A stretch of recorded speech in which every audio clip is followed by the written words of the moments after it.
गलतियाँ बच्चे नहीं करते हैं, उसको जैसे सिखाएंगे उसी तरह से वो ढल जाएंगे। जैसे सिखाएंगे। एक बात बताइए, कभी ऐसा लगा कि आपकी बिटिया अभी तो पूरा देश में नाम रोशन कर रही है, बिहार बोर्ड एक ऐसा है कि इसका सब कैसा लगता है? सर जब एग्जाम दिए थे तो मतलब दिए थे था कि बहुत अच्छा जा रहा है एग्जाम, बहुत अच्छा मार्क्स आएगा।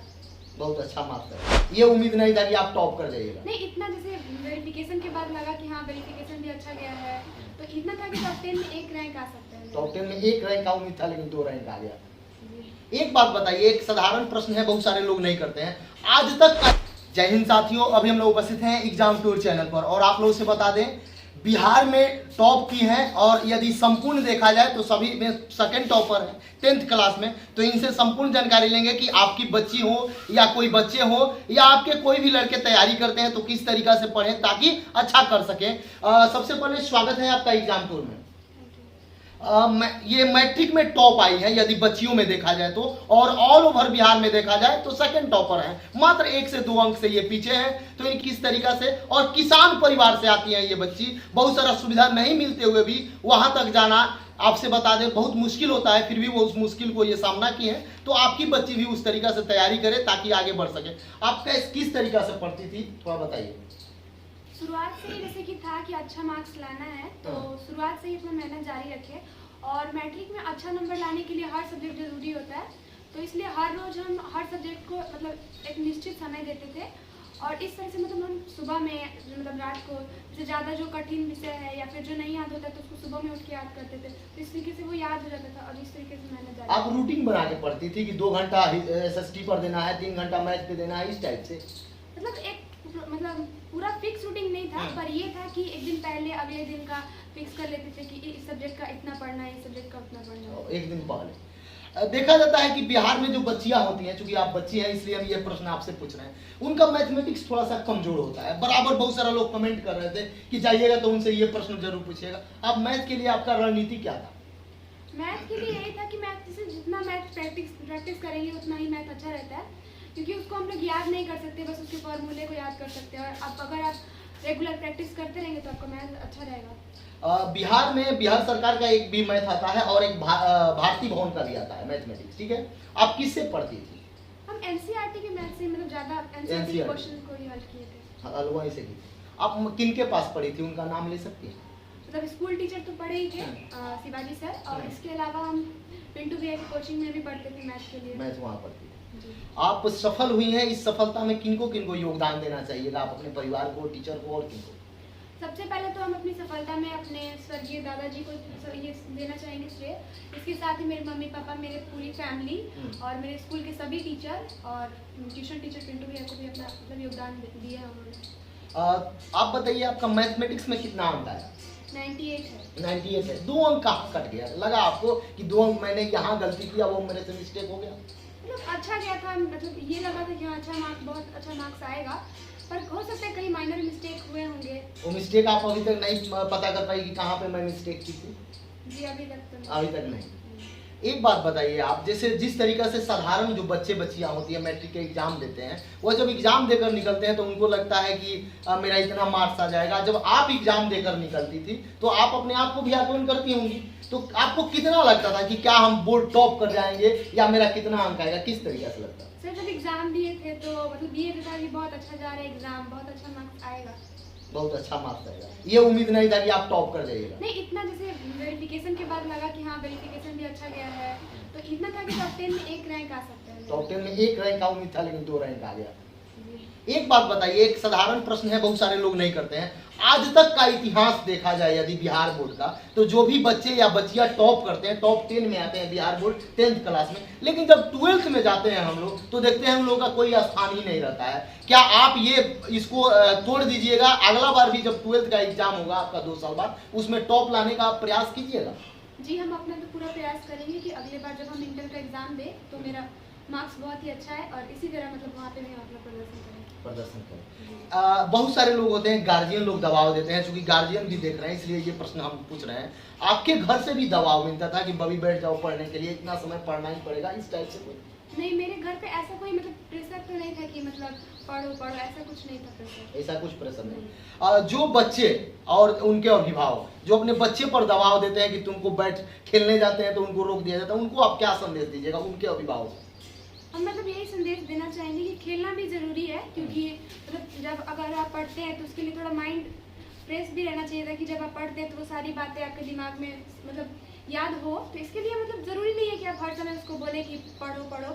जैसे जब भी मतलब कोई स्टूडेंट मतलब पढ़ने बैठे तो आप जितने टाइम भी पढ़ने बैठे आप मन से पढ़े, आप अच्छे से मतलब याद कर सकते हो उसको। संस्कृत में नंबर कट जाते हैं, बहुत सारा ऐसा कठिन शब्द होता है जिसको लोग याद नहीं कर पाता है, हिंदी में लिखा जाता है तो उसमें बहुत सारा अंक कटता है। आपको इस दोनों सब्जेक्ट में कितना आया था? मेरा संस्कृत में 99 है और हिंदी में 94 है। 94 है। ये दोनों सब्जेक्ट का आपका क्या रणनीति था, कुछ बताइए ना। जैसे कि मेरे हिंदी टीचर स्कूल की मतलब वो बोलती थी कि जैसे छोटी छोटी जो हिंदी में ज़्यादा मार्क्स ऐसे कटते हैं तो वो बोलती थी कि अभी से ही आप लोग ध्यान में रखिए कि ये गलतियाँ होती हैं, तो आप अभी से उसे सुधारिए तो आप अच्छा कर सकेंगे। जब जिस तरीका से, चूंकि आपका थोड़ा सा अलग तैयारी का रणनीति रहा इसलिए पूछ रहा हूँ, जब टेस्ट होता था आपके विद्यालय में या कोचिंग इंस्टीट्यूट में तो आपका उस समय रैंक केवल नंबर 1 ही आया आज तक? स्कूल में तो नंबर 1 था हमेशा? हाँ, हमेशा से मतलब आते ही हैं। आते हैं जी। जो बच्चे आपको देख रहे हैं उनको आप क्या संदेश दीजिएगा, अगला बार जो मैट्रिक के एग्जाम देने वाले हैं या उनको आप क्या संदेश दीजिए, क्या करें वो बच्चे? उनको हम यही संदेश देंगे कि अभी तो टाइम है मतलब एग्जाम आने में, अगर आप अच्छा स्कोर करना चाहते हैं तो आप अभी से लग रही है पढ़ाई में और आप बाकी सारी चीज़ों को मतलब फिलहाल दूर कर दीजिए और अपने पढ़ाई पे फोकस करिए, आप भी अच्छा कर सकेंगे। बहुत सारे बच्चे लोग होते हैं जो क्या करते हैं, अभी से फेसबुक चलाते हैं, ट्विटर चलाते हैं, इंस्टाग्राम चलाते हैं, क्या आपका भी इन सब पर अकाउंट था? नहीं, ऐसा कुछ नहीं था। एक बात बता दीजिए, थोड़ा सा आप लोगों को बता दें, जो भी टॉपर होते हैं या टॉप 10 में आते हैं वो लोग सोशल मीडिया से दूर रहते हैं। ऐसा मैं नहीं कह रहा हूं कि आप नहीं चलाएं 1 सेकंड 2 सेकंड 5 मिनट के लिए आप काम कर सकते हैं, आप अपने पढ़ाई से रिगार्डिंग कर सकते हैं। आगे आपको क्या करना है, आगे क्या किस तरीके से तैयारी करना है, आपका सोच क्या है? मतलब आगे तो अभी इंटर ये सब करेंगे, उसके बाद मतलब हम IAS बनना चाहते हैं तो अभी से मतलब चाहते हैं कि हम अपना बेसिक तैयार करें अभी से। तो अभी जब आप इंटर में जा रही हैं तो आपका कौन सा स्ट्रीम रहेगा, साइंस लीजिएगा, कॉमर्स लीजिएगा या आर्ट्स लीजिएगा, क्योंकि आप IAS की तैयारी करने वाले हैं? जी, तो जैसे कि अभी हम सोचे हैं, पर फिर भी हम अपने बड़े भाई बहन अपने फैमिली से मतलब एक बार पहले डिस्कशन करना चाहते हैं, उसके बाद ही कोई फैसला लेना चाहते हैं, क्योंकि फ्यूचर का बात है और उन लोग को ज़्यादा एक्सपीरियंस है, तो एक बार मतलब पहले उनसे बात होगा उसके बाद ही। आपके पापा क्या करते हैं? मेरे पापा किसान हैं। किसान है। कितना सहयोग मिला उनसे? आप पर कहीं जाती थी या कुछ करती थी या खेलती थी तो डांटते थे या बोलते थे, कितना सहयोग करते? नहीं, डांटते नहीं थे, ऐसा कुछ नहीं था, उन्होंने पूरा सहयोग किया मेरा। पूरा सहयोग किया। वो चाहते थे कि मतलब हम अच्छे से पढ़ें और अच्छा मार्क्स लाएं, तो ऐसा कोई डांटने का कोई ये नहीं था कि मतलब। जब आपका रिजल्ट आया सबसे पहले किनको मालूम चला कि बिटिया टॉप कर गई? सबसे पहले मेरे अंकल ने फ़ोन किया था और उन्होंने मुझे बताया कि तुम्हारा इतना मार्क्स है, तुम पूरे बिहार में 2nd नंबर पे हो। उसके बाद आप किनको बताई? उसके बाद सबको मतलब अपने आप ही पता चल गया। सबको पता चल गया, आपको हाँ। बताने में कोई जरूरत नहीं, सब कोई मतलब देख रहा था तो सबको पता चल गया। आप अपने परिवार से, आपके बड़े भाई कितने हैं, बहन कितने हैं, थोड़ा बता सकते हैं? वो लोग क्या करते हैं? मेरे जैसे कुल भाई मतलब मेरे बड़े पापा के 2 बेटे हैं, उनसे छोटे पापा के 3 बेटे हैं, फिर मेरे अंकल के 1 बेटे हैं, मतलब ऐसे ही करके 5-6 भाई हैं और बहन भी मतलब सब मिला के बोले तो 5-6 बहन हैं। अभी मैट्रिक का कोई एग्जाम देने वाले आपके छोटे भाई हैं, उनके लिए तो आप मुश्किल खड़ा कर दी। अभी मेरे बुआ के एक लड़के हैं जो मैट्रिक का इस बार देंगे। उनको थोड़ा सा अच्छा से गाइड कीजिए, कम से कम टॉप कर जाए, क्योंकि आप 2nd टॉपर रही हैं, आपके पास अनुभव ज्यादा है, क्या करिएगा इस पर? यही कहेंगे कि मतलब अच्छे से पढ़िए, अच्छा मार्क्स लाइए। अच्छा मार्क्स ले। देखिए आपसे बता दें, उनके पिताजी भी हैं, उनसे भी थोड़ा सा बात करने का प्रयास करेंगे, क्योंकि गार्जियन है तो जो भी गार्जियन देख रहे हैं, जो भी अभिभावक देख रहे हैं, वो क्या संदेश देंगे उनसे भी थोड़ा सा बात करें। बोर्ड में 2nd टॉपर नम्रता मिश्रा के पिताजी हैं, इनसे थोड़ा सा चर्चा लेंगे कि आप लोग जो गार्जियन है उनको क्या करना चाहिए। जो भी अभिभावक देख रहे हैं आपको, चूंकि आपकी बिटिया टॉप की है, यदि बिटिया के पोजीशन में देखा जाए तो सबसे नंबर 1 है, यदि ऑल ओवर में देखा जाए तो 2nd स्थान आया है, तो आप क्या कहिएगा जो अभिभावक अपने बच्चे पर दबाव डालते हैं कि पढ़ते रहो या ये करते रहे, आप क्या करते थे? हम तो दबाव नहीं डालते थे। दबाव नहीं डालते, गार्जियन को दबाव नहीं डालना चाहिए। नहीं डालना चाहिए। हाँ। उसकी इच्छा के अनुसार सक्षम रहना चाहिए, हम लोग को भी खड़ा रहना चाहिए। और गलती करे तो दबाव डालना ही पड़ेगा, लेकिन गलतियां बच्चे नहीं करते हैं, उसको जैसे सिखाएंगे उसी तरह से वो ढल जाएंगे। जैसे सिखाएंगे। एक बात बताइए, कभी ऐसा लगा कि आपकी बिटिया अभी तो पूरा देश में नाम रोशन कर रही है, बिहार बोर्ड एक ऐसा है कि इसका सभी जगह दिखाया जाता है, और सारा यूपी बोर्ड वगैरह देखिएगा अलग अलग, तो वहाँ चर्चा नहीं होता है, लेकिन बिहार बोर्ड का बहुत चर्चा होता है। क्योंकि एक बार इत्तेफाक से यहाँ ऐसे टॉपर हो गए थे जिनको लेकर उनको सब्जेक्ट भी पूछा गया तो वो नहीं मालूम चला, इसलिए विश्व स्तर पर प्रसिद्ध है। जो भी टॉपर होते हैं, सेकेंड टॉपर होते हैं, उनको दिखाया जाता है। कितना अच्छा लग रहा है आपको आपकी बिटिया पर? बहुत अच्छा लग रहा है, हमारे लिए गौरव की बात है, इतनी बड़ी सफलता प्राप्त की है हमारी बच्ची ने, और हम लोग के लिए भाग्य की बात है। आप किसान हैं, किसान को हमेशा समस्या होता है बच्चे लोगों को पढ़ाने के लिए। देखा जाता है कि अगर 2-3 बच्चियां हो जाए या बच्चे हो जाए तो बहुत मजबूरी में पैसा देना पड़ता है। कभी ऐसा भी पोजीशन आया होगा जब इनको जो जरूरत होगा वो आप पूरा नहीं कर पाए होंगे, तब कितना लगता होगा दुख अंदर से?